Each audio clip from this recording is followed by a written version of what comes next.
Every week મારી પાસે 2 થી 3 સીડી લઈને બાયોડેટા લઈને છોકરાઓ આવે છે કે સ્વામીજી જ્યોતિમાં, શક્તિમાનમાં, ફિલ્ડ માર્શલમાં તમને ઓળખે છે તો રિક્વેસ્ટ કરો અમને જોબ અપાવે.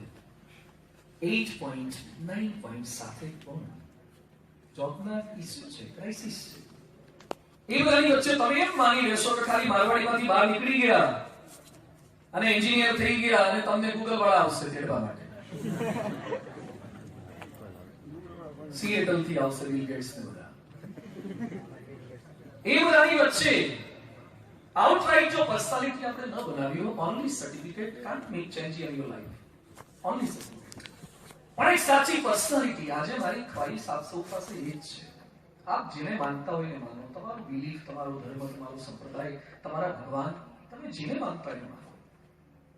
પણ આપણી અંદરની મોરાલિટી, આપણા એથિક્સ, એ તો એક ભારતીયને શોધેવા હોવા જોઈએ. આપણે સુખી થઈએ ડિરેક્શનમાં આપણો પ્રયત્ન તો હોવો જોઈએ. આપણી પરમેનન્ટ છાપ, એના માટે કંઈક શીખવું જોઈએ. 2014 માં અમે લોકો સ્વિટ્ઝરલેન્ડ હતા. જીનીવામાં મારો પ્રોગ્રામ હતો, જ્યાં મોદી સાહેબ કાળું નાણું લાવવાની વાતો કરે છે. એ જીનીવામાં આપણી બેંક્સ પણ અમે લોકોએ જોઈ. જીનીવામાં બિલ ગેટ્સનું લેક્ચર હતું. બિલ ગેટ્સનું લેક્ચર સાંભળવા માટે 158 દેશના નાણામંત્રી આવ્યા હતા. કોર્પોરેટરો નહીં, સરપંચો, તલાટીઓ નહીં.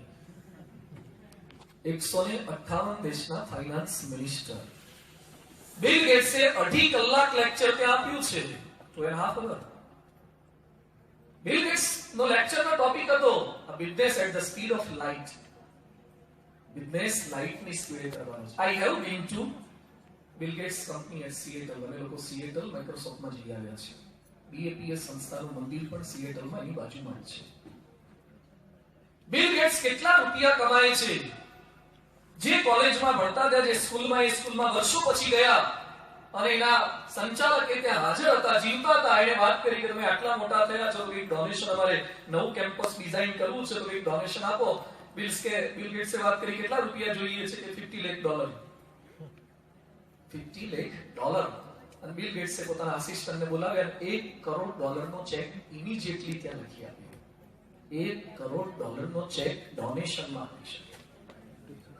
બિલ ગેટ્સ માટે એવો સર્વે આવે છે કે બિલ ગેટ્સ દર કલાકે 4 કરોડ કમાય છે. એવરી અવર હી અર્ન્સ 4 crore rupees. રાત્રે 8 કલાક સુઈ જાય, કંઈ ન કરે તો સવારે 32 કરોડ રેડી હોય. આપણે ચાનું ઠેકાણું ના હોય. એ હાઈ પર માણસ પહોંચ્યો છે. એ બિલ ગેટ્સ પોતાના લેક્ચરની અંદર વાત કરે છે મારી સફળતાનું રહસ્ય શું છે. First one, determination. બધા જ મિત્રોને મારી વિનંતી છે, ખાલી ભણાય એટલું ભણશું, નહીં ભણાય તો હીરાઘસુ ઇમિટેશનમાં જતા રહીશું. Never speak like that. અમદાવાદમાં ગાંધીજીના પુતળા નીચે એક વાક્ય લખ્યું છે, કાગડા પુત્રના મોતે મરીશ પણ સ્વરાજ્ય લીધા વિના પાછો નહીં ફરું. એક દાળ ભાત ખાનારો વાણીઓ, એક ખાલી પોતળી પહેરનારો વાણીઓ અંગ્રેજોના પાયા, 150 વર્ષ જૂના અંગ્રેજોના પાયા ભારતમાંથી કાઢી શકે. આપણા ઘરમાં ઘૂસેલો ઉંદર તો કાઢી જોજો, અને સંડાસમાં ઘૂસી ગયેલો વંદો કાઢી જોજો. 150 વર્ષ જૂના અંગ્રેજોના પાયે વાણિયાએ કાઢી નાખ્યા. દાળ ભાત ખાનારો. ગાંધીજી કઈ કંપનીના શૂઝ પહેરતા હતા?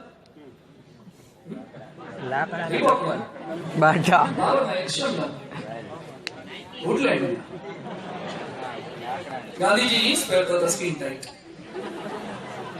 6 pocket. ગાંધીજી ક્રોકોડાઇલ નો બેલ્ટ પહેરતા હતા. ગાંધીજી રેબનના ગ્લાસ પહેરતા હતા.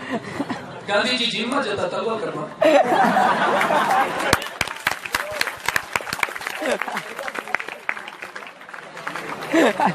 ગાંધીજી રેબનના ગ્લાસ પહેરતા હતા.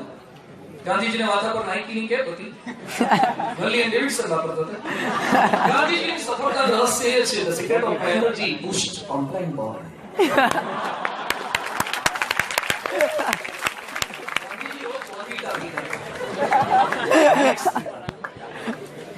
ગાંધીજી દૂધ, બકરાનું દૂધ પીતા હતા, 1 કે 1.5 ફેટનું આવે. છતાં ગાંધીજીમાં તાકાત હતી, અંગ્રેજોને કાઢી નાખવાની તાકાત. આ તાકાત